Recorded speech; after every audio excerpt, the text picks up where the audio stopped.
welcome to the first ever Cowboys Cast live edition here on YouTube.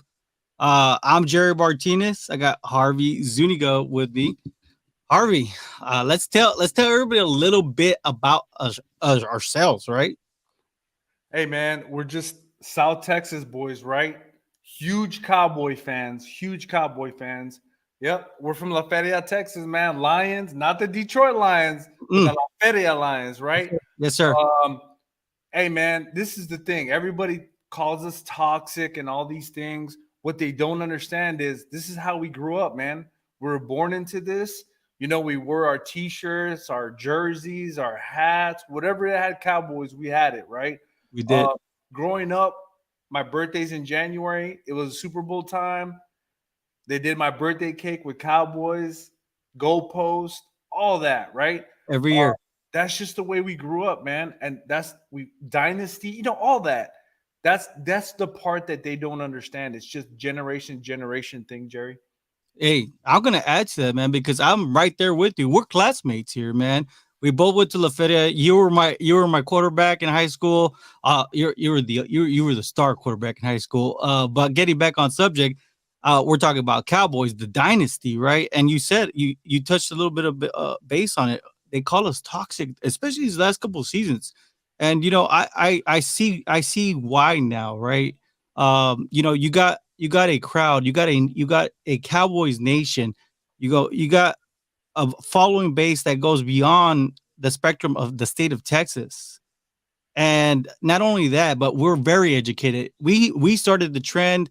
We started doing our homework on what the Cowboys did to get those Super Bowls, back to back, and then the one a year after, right? Because the 49ers kind of like they got lucky that one year. But anytime somebody wants to come at the Cowboys, whether it be social media, whether it be on Facebook or whatever the case, shoot, man, we come ready, man. I mean, we come ready with facts, figures. I mean, we got whatever you need analytically speaking, and we're ready to defend our team, right? For The sure. real true dynasty, and that's kind of like you said, we grew up into this, and just like I said, obviously I started doing the podcasting with the East West football podcast back in we started February 2020, right before the pandemic, but we've grown since then, and I think it's time to give the Dallas Cowboys our time, man. So why, right? We just answered why we follow the Dallas Cowboys.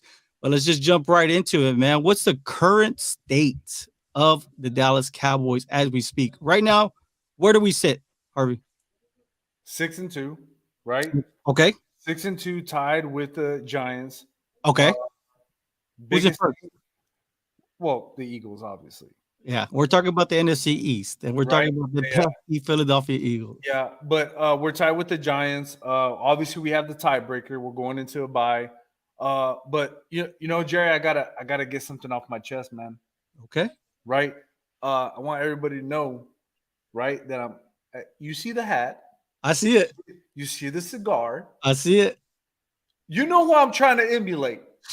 Stephen A. Smith. And the You know it. biggest cowboy hater of all. Hey, Stephen A. Smith, I got you. You play around with the Cowboys too much, right? That's what he does. That's why we're here. Okay. But you know what? He hates them so much that he might actually be a Cowboy fan. I think Jerry Jones called it out, right? He called them out It's on that, live right? TV. But hey, you actually made this cast, right? To give the fans what they want. The stuff that nobody talks about, real, uncut, right? So hey, I'm gonna transition from the hat, right? Let's And get to we're gonna get to work. We're gonna talk about business, right? That's what we're doing. And we're doing it for the fans, man. But yeah, biggest thing we're going to give it to you for real. We're going to give you all the things that nobody wants to give you, right? I mean, that's it, Jerry. That's what we're going to do, and this is what it's all about. Hey, we're in a bye week right now, man, but we came off a big time win. I'll tell you this, I will take a win. Yeah. Regardless of how, but we beat the Bears 29-49. I'm sorry, Herd. You come on your show and you say, "Oh, the Bears may have an opportunity to beat these Dallas Cowboys." No, I'm sorry, sir, not when you have a defense and number 4 out there right now. So, yeah, right now, the biggest thing that we're kind of coming into right with that victory is we're coming in with a little bit of a running back controversy. What do you think? I mean, is it too early? You know what? I think a lot of people have kind of had that idea already. As far as, man, why don't we play Pollard? And it's been echoing, in the background. But we saw what he can do, and I think he fits Kellen Moore's offense perfectly, right? Um, Before that, I think Zeke felt it was the same way, right? But now we're in a new era in the NFL, and you have to make adjustments. And I think Pollard is that guy. I think Zeke's the closer. I think he protects the quarterback when passing situations, and Pollard does all the fast and running, stretches and down the middle. Yeah, I think we got a comment, Jerry. Go. You Let, want to? let, let me read it. Let me read it. You need Zeke and Pollard. Okay. All right. Whew. Thank you for answering. Do we have a running back controversy, man? Because I'll tell you this.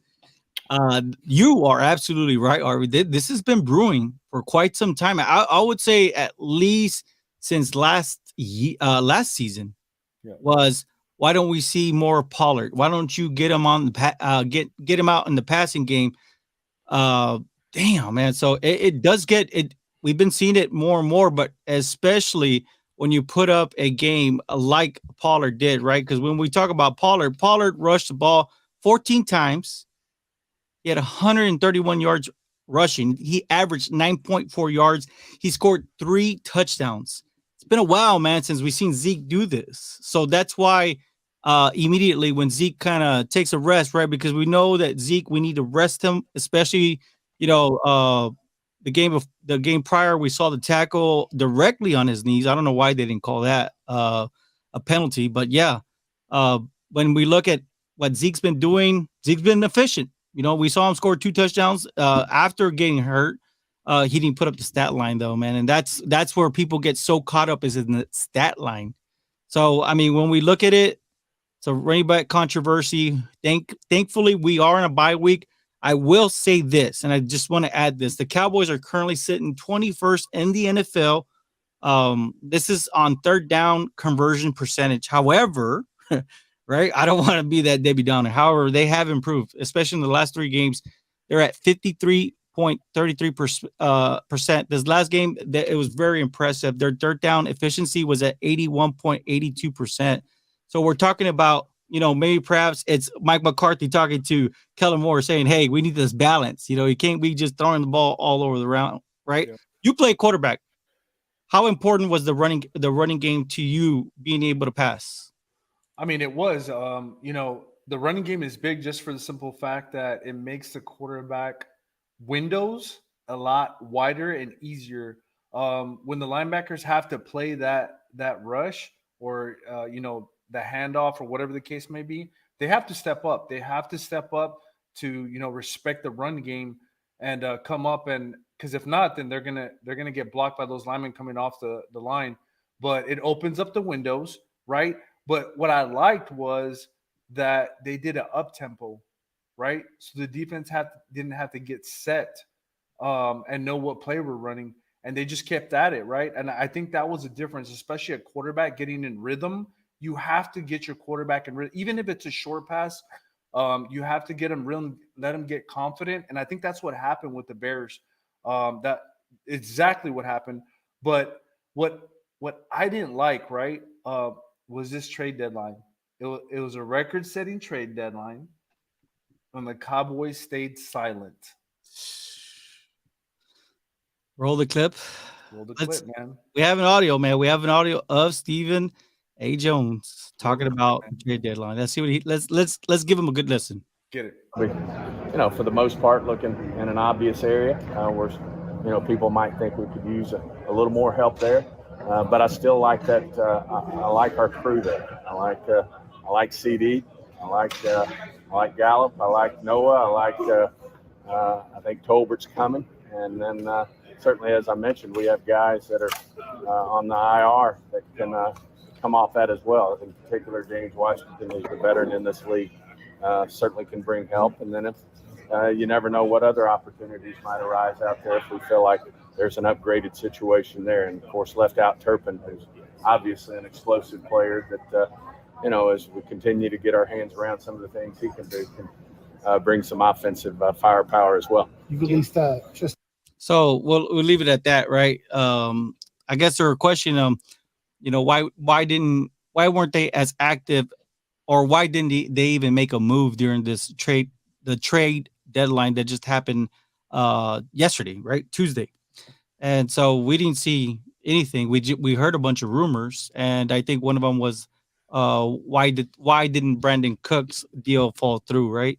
So what are your thoughts on that, Harvey? Well, number one, it's the number, right? The 18 million. Yeah, you just got rid of Cooper and he was 20 million. What makes you think you're going to take somebody that's 18 million? So I think they were trying to work that side of the ball, but it just didn't work out, man. They weren't going to take that 18 million the following year. It just wasn't going to happen. They couldn't work it out, and I think I saw a tweet by Brandon Cook that he was disappointed. He was disappointed about not being traded. So that just tells you that it was really going to happen, and I think he was excited because you got to think they have a really good team coming up, with everything that they got, and I think he's probably really excited. We got a comment, Jerry. Yes, sir. Javier Zuniga. Will Moore use Turpin the right way in the Dallas offense? You know what? That's crazy because that I was going to bring that up. Like, why are we not using Turpin deep as a threat? Maybe to stretch the defense, kind of like a Brandon Cooks. But that's the thing. We haven't seen that. But why have we not seen it? That's the part I don't understand, Jerry. I will say this, man. I've heard it. I've heard it tons of. I've heard it from other content creators. I've heard it from, buddies that and family members that we all talk about the Cowboys pretty much daily. Is we see what he's done. This Turpin has been a nonstop football player. I mean, literally, he went from a fan control base, USFL. I think he even played a stint before the fan control base and the USFL. He was actually the all-star in the USFL, and then the Cowboys took a chance on him. But I will say this: I've seen some video of him. Not only that, but I've seen some video of him dunking. Yeah. Dunking. I mean, you're talking about he's what, 5'9", maybe 5'10"? Yep. On a given day. So, and then with that speed and what we've seen him do at the USFL level, I mean, why haven't we seen it? And I understand NFL is a different beast. Wide receivers nowadays, especially coming from college to the pros, the biggest thing that everybody looks at is the separation. Can this guy separate, from the, can they separate at the line of scrimmage and get open? Because, if they have a hard time doing that, then they're most likely not going to see the field. And I think that's why a lot of us are asking, where's Tolbert, the third round pick, right? And a lot of us were really excited, especially coming into the season. We're like, oh, we're good. We'll have, CeeDee Lamb. We'll have, we'll have James Washington. And then, of course, we can bring in Tolbert in the slot. And, there are so many different variations. Simi Fahuku, Noah Brown has actually started the season playing great. And that's crazy, right? Because Noah Brown, they drafted him as a tight end, and he's kind of groomed his way into this offense. So, I will say this. I mean, that's the one thing that the Cowboys that we have to give credit to the Dallas Cowboys. Even looking back on all these years, they've done a tremendous job of putting together a great roster where we have these kind of situations. And, I think Bill Belichick mentioned it last year, and I should have saved that audio, but he said, every time you look at the Dallas Cowboys, the majority of the team are making it to the Pro Bowl, and that speaks volumes. From Bill Belichick, who's won, 6 Super Bowls? Yeah. In our lifetime, So I will say this: it'd be exciting to see if he could get involved, and we can. I mean, the tape doesn't lie. When you go back and watch the tape, if he's not getting that clear separation, or at least we see that you attempted to scheme him.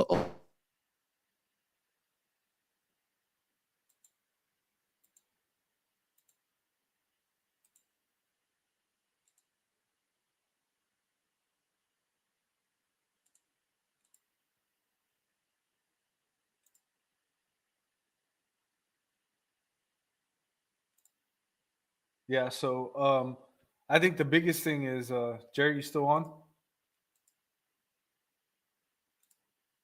Anyways, continue on. I think the biggest thing um, is just at the end of the day, they stayed silent on the trade deadline. And I mean, I don't know why they didn't make a move on somebody, but that's basically what happened. They didn't make the trades.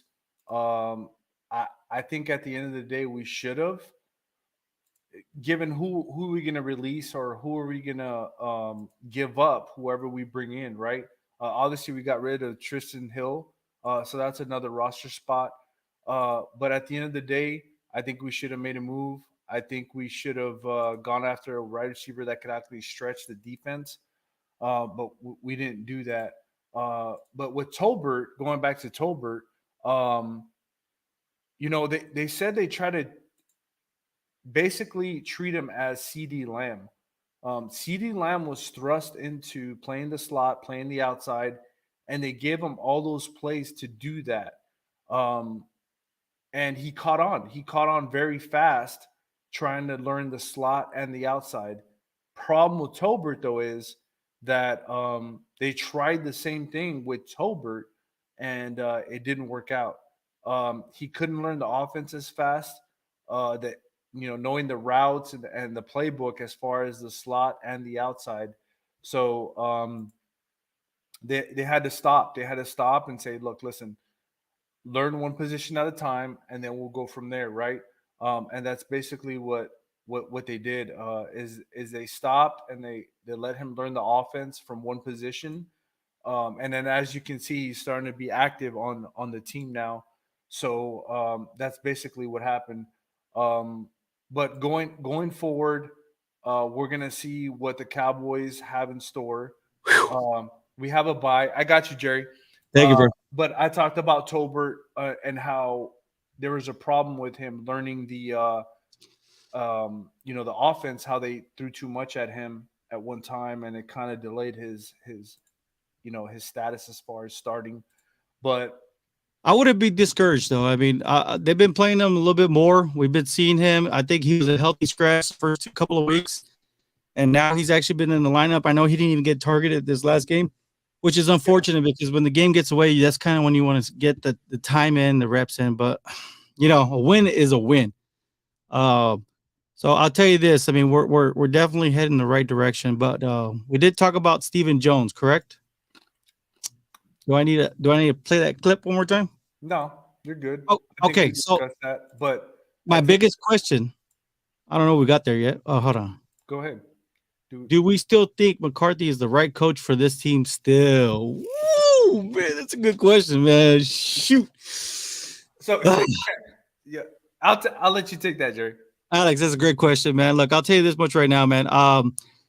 It's very difficult, especially when you start seeing the reports and reading, from credible sources that, Mike McCarthy doesn't really know the offense. Kellen Moore's, that's his job, is to know the offense. Mike McCarthy's more of a management of the clock, situational type football. So when we start hearing that Mike McCarthy doesn't know the offense, and you've been there, 3 years, that kind of starts to make us kind of upset, especially when those losses start adding up, or we get a crucial loss when we needed that win. So, it's one of those things where it's a great question to ask, but I will say this. I'm not upset with the growth of Mike McCarthy right now. I think that we have to give him credit, especially year one. I mean, that was a horrific scene that we saw Dak have to go through, right? I mean, regardless, regardless. It's my quarterback. I mean, he said it all, right? That's my quarterback, and that's our quarterback. So regardless, we have to have his back. Dak has done the job these last 7 years. He's primed himself to be able to, have the right to be a quarterback in the NFL, right? So it's hard. But seeing what Dak went in his first year with the Cowboys, it was an ugly season. That's how we got Micah the next year. And then come second year, Dak gets hurt again. but we got Cooper to get us a win against the Vikings, which is impressive. Then we had that ugly showing against the 49ers, which is a team. Oh, man, the 49ers and the Raiders are right there. They're neck and neck of annoying fan base, annoying teams, right? Harvey knows all about it. Got anybody from back home? Hey, we say it with love, man. But as a Cowboy fan, those are two of the most annoyingest teams, aside from the NFC East teams.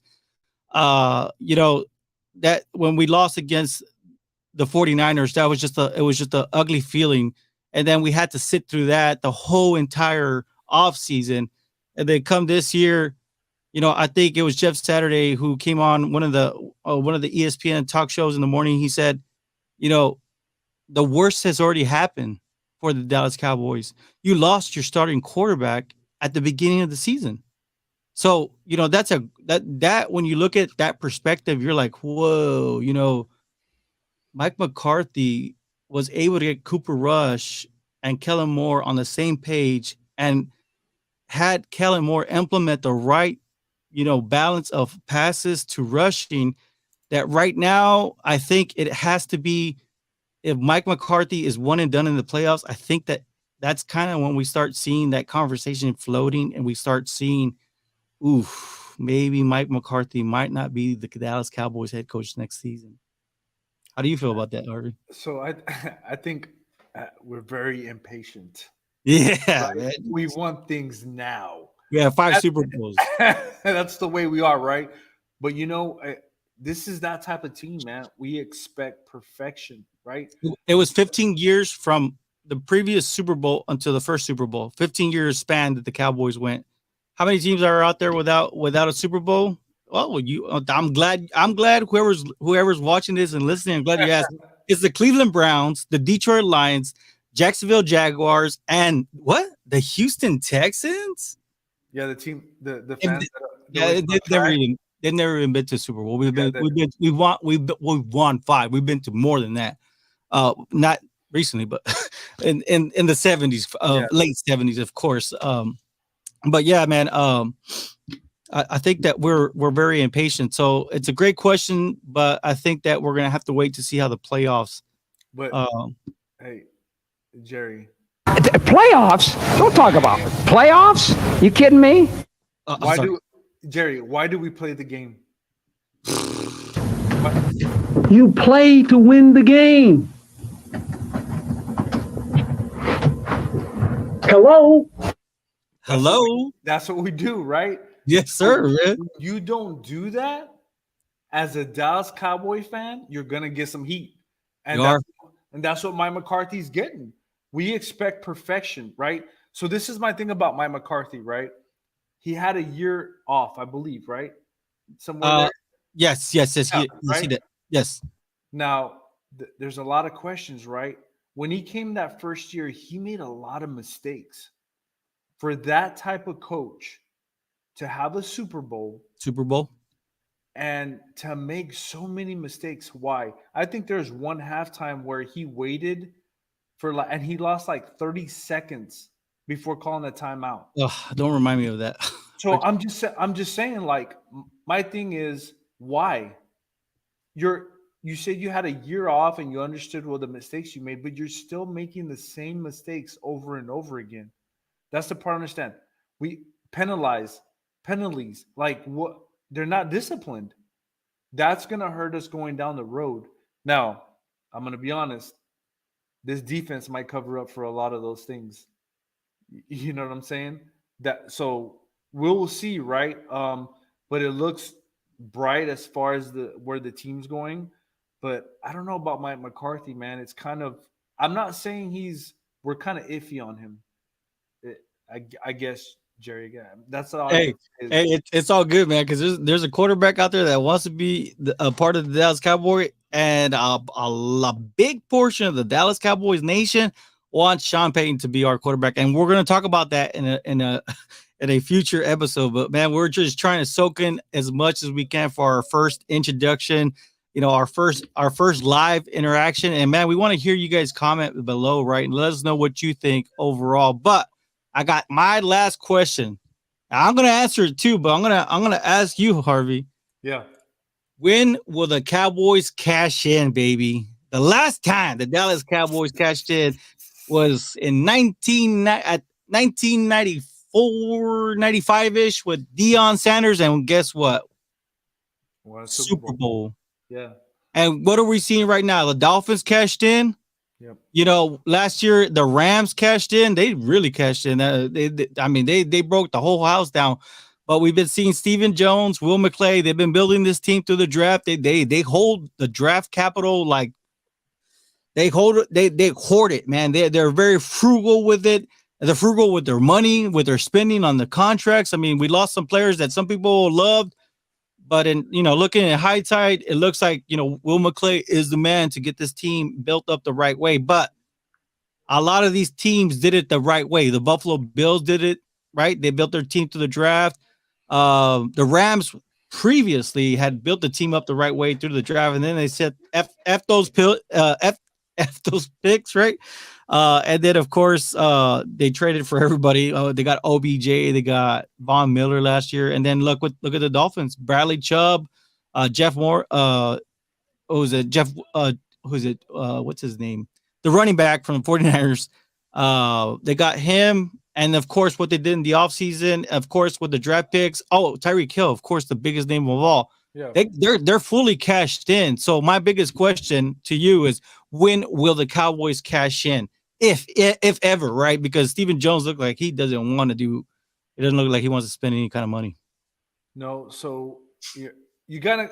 It's a double-edged sword, right? It is, man. So this is the thing, though, is that you have to look at the past as well. Because I'm like, man, why are we cashing in, right? Why not? But he's been burned. And how has he been burned? Brandon Carr comes to Brandon Carr. Yeah, Brandon Carr. We said at the same time. You see what I'm saying? So he's got all these free agents and they haven't paid off. So at what point do you say, you know what? We want to draft. We'll go through the draft and we'll get some key players in free agency that are maybe like tier 3, tier 4, as far as like, in the free agency, so they don't get burned, right? And that kind of paid off this year. You know what I'm saying? But I think we got a comment, Jerry. You want to? Yes, sir. David Zuniga, what happens if Tyron Smith returns? Man, that's a great question, man. I love these questions, man. This is the discourse that everybody that's really a true Cowboys, nation, a part of the nation, everything that a lot of content creators are afraid of asking, and it's right here in plain sight. And you know what? We're talking about the discourse, man. That's why if you catch this later on YouTube, make sure you comment down below, and we'll interact with you, man. We'll interact with you then. And then of course, keep posted. We have social medias, man. Twitter, the Cowboys Cast. It's the Instagram. It's the Cowboys Cast. Everything with the Cowboys Cast. And of course, here on YouTube. But to answer the question, Ramiro, really appreciate you. What happens if Tyron Smith returns? Logically speaking, I'll go ahead and go first, and I'm pretty sure Harvey's gonna repeat after me, man. You gotta slide Tyler Smith to left guard, man. You got to give Tyron his spot back, man. That guy has been legendary for the Dallas Cowboys. And I'll tell you this, when he's healthy, he's still a top 5 left tackle in the league, man. That guy he's built with power, but he's been playing since the age of 20, man. And, he's 31? He's been in the league for a long time, since he was 20. Not many players enter the league at the age of 20, but Tyron did. And damn, he's been one of those guys that you can count on to be there. Unfortunately, these things start to add up. It happens to the best of us, man. I mean, injuries are part of life sometimes, and in this case, injury bug got him. But if he comes back full force, you got to give him his spot back. Slide Tyler Smith to left guard just to see, right? Because right now it looks like Stephen Jones is going to continue to ride this wave, And right now, looking at Tankathon, right? Tankathon is where we go to see where the betting man or let's just say where Vegas has slotted in every NFL team. They're saying that the Cowboys will have the 27th pick in the NFL draft. Believe it or not, they say the Giants are going to be picking 28, so we're going to be knocked out pretty early. The Giants are going to be knocked out later. So yeah, picking that late in the draft, we got to see, can Tyron hold on for at least the end of this year, maybe perhaps next year? If not, then we need to really add a little bit more depth on that offensive line. Wouldn't you agree? Or what are your thoughts, Harvey? You know, I think if I was a betting man, I said Tyron Smith was going to get hurt this year. I should have put my money where my mouth was, right? Because that's all he gets hurt. It seems like every year, right? We can't depend on it. And I think Jerry touched on it. Jerry Jones, he said, "Why didn't we keep Leah Collins?" And at the end, why didn't we keep Gregory? He said availability. That was the word he said. They weren't going to be available. Now, if we go back and look at it, he was right. Randy Gregory, where is he at? Like in the beginning of the year, he wasn't available. He's been hurt. Yeah. Leo Collins, he was out the whole offseason, right? And he was hot. He was hurt. Yeah, and now he plays. He ain't doing too well. He's not. So maybe now they're learning their lessons a little bit, right? So I think the biggest thing to me is Tyrone Smith comes back, but what happens with everybody else? We move Tyler Smith to guard, right? What happens to Peterson? Do we still keep him? Because I think this last game, if you see the film, he did actually pretty good. Well, right? I like it because you're talking about that jumbo package where he's lining up almost at tight end. I think Jason Peters, right? And he's been.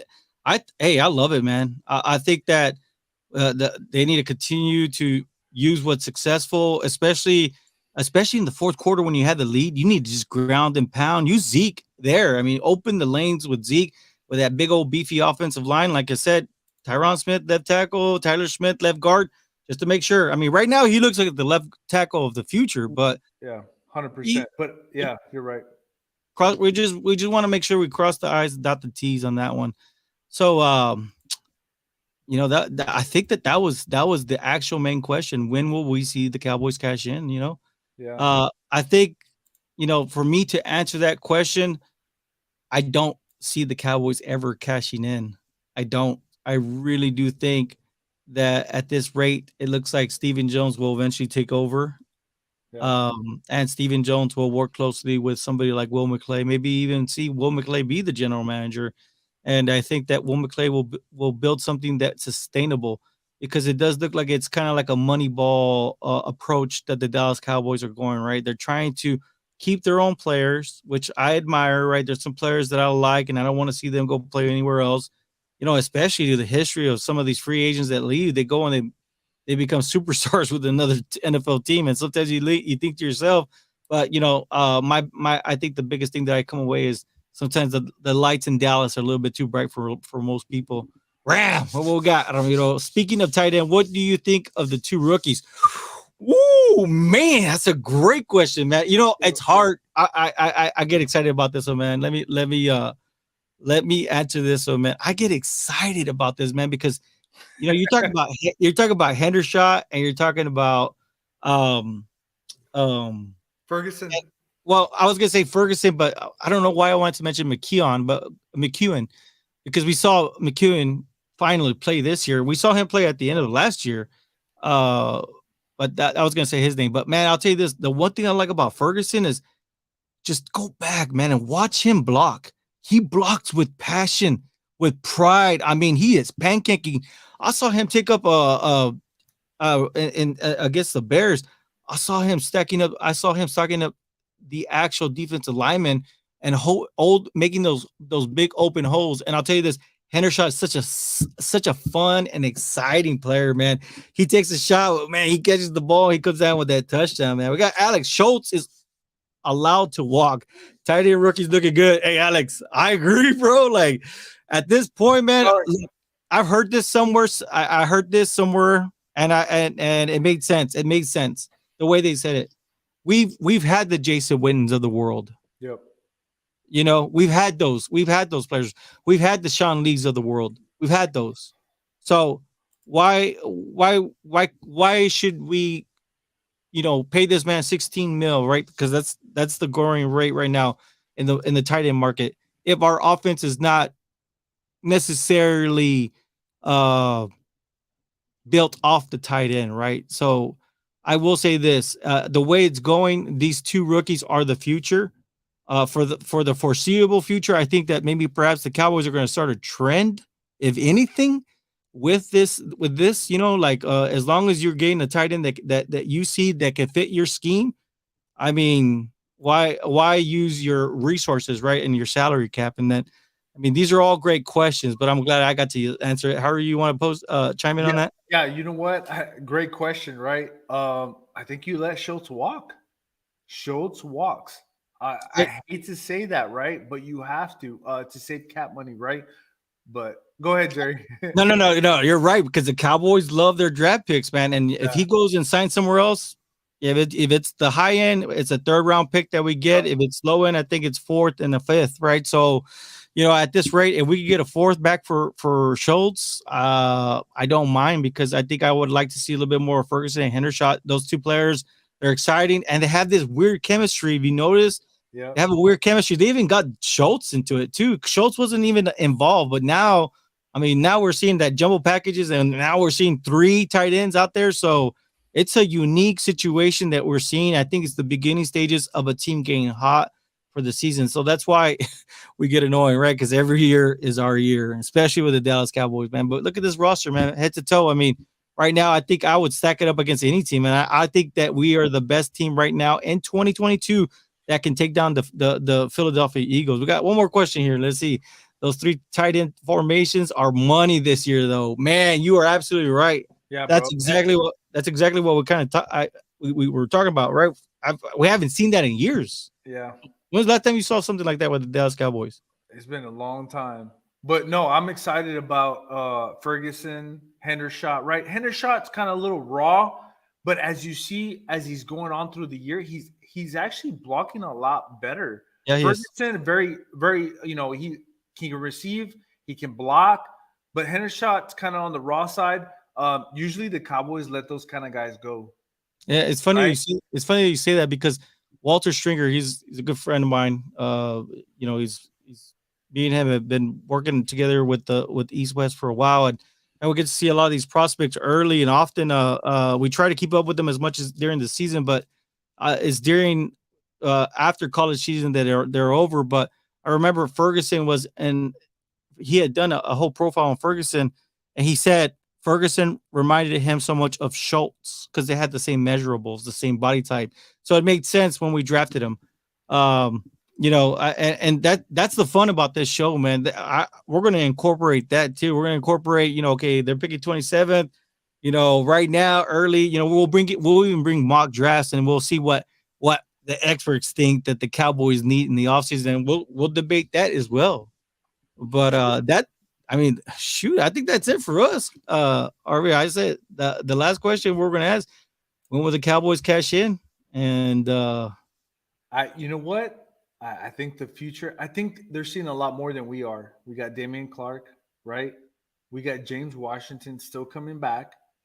We got Hendershot. We got Malik Davis at running back, right? And I think that's what they're kind of looking at. They're not so worried because they got all these depth in the back, and they know they're young and they're hungry. So I think that's kind of making a difference when it comes to negotiating in the free agency kind of sort of or trade deadline. Leaving Parsons out, who is your first half MVP? Of course, man, Micah. I love what Brian Baldinger, he studies the film. I'm pretty sure a lot of people know him. If not, you got to go follow him on Twitter and Instagram, but he gives great replays. And man, he breaks down Micah, and he says that the NFL has a Micah problem. I love it, man. I'll tell you this. They even did a stat correction, and that one we saw it in the game. I mean, he's the one who literally caught the ankle and was able to bring down the quarterback, and they were giving it to, I think, Dorrance Armstrong, and they were crediting him. So right now, Micah has 8 sacks. I think the leader has 8.5 sacks. So I'll tell you this, Micah is missing. They're missing so many holding penalties on Micah, but you gotta look at it 2 ways. It's kind of hard because Micah's going like 300 miles an hour, and those referees are they got to keep their eye on everything. So it's kind of hard for them to call a holding play on Micah. But I'll tell you this, the way he's trending, he has to be considered, a future MVP, and maybe perhaps would he be? Yeah, he would be the first NFL MVP, I believe, in the NFL. So if I'm not mistaken. Yeah, I think you're right. Other than I think Lawrence Taylor. You know I don't, what? think, Let's I don't back. know if Lawrence Let's Taylor. So what was the question again? Pull the question up again. The comments, Jerry. okay. Hold on. What was the comment? Comment was that we were leaving Parsons Leaving out. Parsons out. Who is your first half MVP? So this is gonna sound crazy, right? Yeah, We're on Cowboy Nation, yes, sir. Cowboys Cast. The but Cowboys Cast. this is the thing. Um, leaving Parsons out because I think Parsons is. I think he was robbed last year, and the reason I say this is because I get it. T.J. Watt had all those sacks, all that good stuff, but Micah Parsons was a rookie, and he came in second place in the voting, but he was a rookie. T.J. Watt's been there. He's been there, right? But he was a rookie. He should have won MVP overall, not even defense. I mean overall. That's just my opinion, right? Yeah, But I think you're absolutely right. I think you're absolutely right. And I fact checked it, and there's been 2 defensive players that have won the award. Alan Page back in 1971 as a defensive tackle, and Lawrence Taylor. Good call, yeah, Harvey. Lawrence Taylor back in 1986. So, you know, of anything we've heard Micah be compared to Lawrence Taylor. I'll tell you this, I love me some Micah Parsons, man. yeah. So I think that's it for us, Harvey. For those watching, we want to say thank you, man. Make sure if you do have any of those socials, Instagram, Twitter, of course, if you're watching now, uh, subscribe, turn on the notifications, hit like, and leave your comments. And of course, share it, man. Share it with your friends. Get it around. You know, we're Texas in the house representing, and we're real Texas, real All day. Texas all day. So go Cowboys, right? 2022.